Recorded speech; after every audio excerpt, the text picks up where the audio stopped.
Hello, Fairgreen families. I hope you're all well. Welcome to week 3 of eLearning. I don't know about your house, but ours feels a bit like a radio station at the moment. We have Zoom recordings going on in one room, classroom lessons going on in another. But I just wanted to communicate with you today and share some thoughts with you. Some of you have emailed me, and I can give some sort of general feedback. Hopefully it'll be helpful. Some of the questions have been about the e-learning itself. Some have been about school fees and other topics as well. So let me just address them one by one. Regarding school fees for term 3, there will be a communication going out either later today or tomorrow on that subject. I do understand that some of you have had salaries cut, some of you have had salaries cut completely, and I know this is a really, really difficult time for people. So we do feel that, and please rest assured our board understands that too. I really hope this strange situation will pass and we'll get back to normal learning as soon as possible. But until then, please read the communication very carefully and respond appropriately if you think it's applicable to you. Some other emails I received have related to how difficult e-learning can be with your own children. And honestly, I empathize there too, because as a parent of 3 children and a teacher for 30 plus years, it's always been really difficult teaching my own children. This is because we develop a different type of relationship with our children. I remember trying to motivate them and educate them, and then watching a teacher with 2 years experience do it so much better than me, and I felt such a failure. I do this as my job. I do this for 20, 30 kids every single day. Why can't I do it for my own 3? But I was their dad. I've always been their dad. And the dad, the parent, the teacher relationship is very different. And I think it's even harder when you have little ones. The little ones especially are used to a classroom situation and rules and routines, and all of a sudden they have to adapt to something very different. The place where they usually eat and play and roll on the sofa is all of a sudden a classroom. I do understand these things, I really do. But we have to stick with this. It will get easier. Studies tell us it can take around about 66 days on average to embed new routines and ways of working and ways of living. In some cases, it's much shorter. And I know some of you have told me your students are already in a pattern. They're working really well. We're seeing some amazing learning. But sometimes it takes a long time. We shouldn't expect everything to go without some bumps in the road. However, and this is a critically important point, even when it's difficult, those small incremental steps that children make during this period of e-learning, sometimes when it doesn't even look as though they're learning at all, these are so important to keeping learning moving. None of us here is expecting perfection. And just like in school, we have good days in school, we have bad days in school, and e-learning is the same. I did want to thank our parent community overall for the terrific job you're doing. None of us expected to be in this situation. You certainly didn't expect to be the teacher or the teaching assistant or the guide on the side. But we are seeing some brilliant examples of creativity. Some of you would make great teachers. So if you ever fancy a career change, please let me know. But I'm proud of the way that we've all kept learning going. So kudos to our teachers, to our parents, and to our students.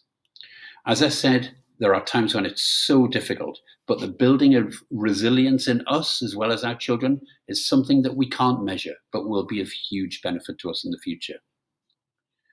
To clarify some other questions I received over the weekend, if your child is in grade 1 and above and you decide to withdraw them from e-learning during term 3, they will have to repeat that year again next school year. So for example, if your child is in grade 2 this year and you withdraw them before the end of the year, then re-enroll them for September in Fairgreen or in fact any other school in Dubai, they will have to start grade 2 again in September.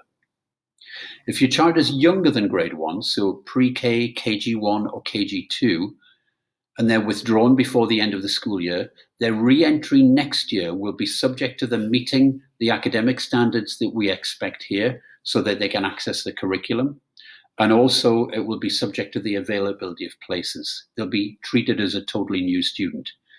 And just to reinforce, both of these cases are direct support from the KHDA. You can find this on their website under the schools frequently asked questions section. I also wanted to address the use of Zoom, the video conferencing tool. I use Zoom all the time, and I've used it for years now. And our senior leadership team now meet every day for 2 hours on Zoom. Zoom's a great tool, but it does change the dynamic totally. It allows our students to interact with their teacher and to interact with each other. It allows live questions and answers, and generally reintroduces a social element into e-learning, which I think is something we've all been craving. However, it also gives us a window into your home and potentially exposes elements of your home life we would not normally see. So this is why we asked for your permission recently, and we took things more slowly. I know other schools have dived straight away, the whole school, into Zoom on day one. That was never our plan. Today, actually, Zoom have introduced password protection to avoid random strangers hacking in to school Zoom conversations, because this happened in a number of cases in other international schools we know, and it presents a huge safeguarding and child protection risk.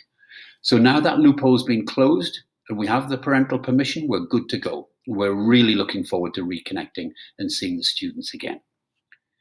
As a school, we believe this approach was definitely in the best interests of our children. We're going to send another survey on Wednesday to see how things are going and to check how our students are managing. But we're also going to set up some support structures to help families at this time. We're talking about that at the moment, so there'll be more on that in our next communication. But when the survey comes out, please take the time to fill it in. We had a fantastic response rate from parents for the last one, not so good for the students. So parents 1, students 0 at the moment. But it gave us really good data about how to tweak and adjust our program. Finally, just to reiterate what I said before, it's times like this, unique times, when we need our entire school community to come together. If not in person, then in spirit. We're seeing some amazing examples of student self-management, resilience in the face of adversity, and creativity. We know for some of you and some of the children, this has been a really difficult time. I hope you feel that if you've contacted us, then we've been pretty quick to respond, because we're keen to help in whatever way we can. I also think it's wonderful the way you've supported each other. We've heard of fantastic examples of parents supporting other parents. And as I say, we'll try and turn that into something more concrete in terms of a support group very soon. Our school will have a successful future, of that I have no doubt. But it does also depend on us, all of us, making some sacrifices during this time and doing what we can just to keep learning moving along in whatever shape or form or whatever pace that might be. It might not be ideal, but we're going to do our best. So stay strong and stay safe, everyone, and please give your children a huge hug from all of us at Fairgreen. Bye-bye, everyone.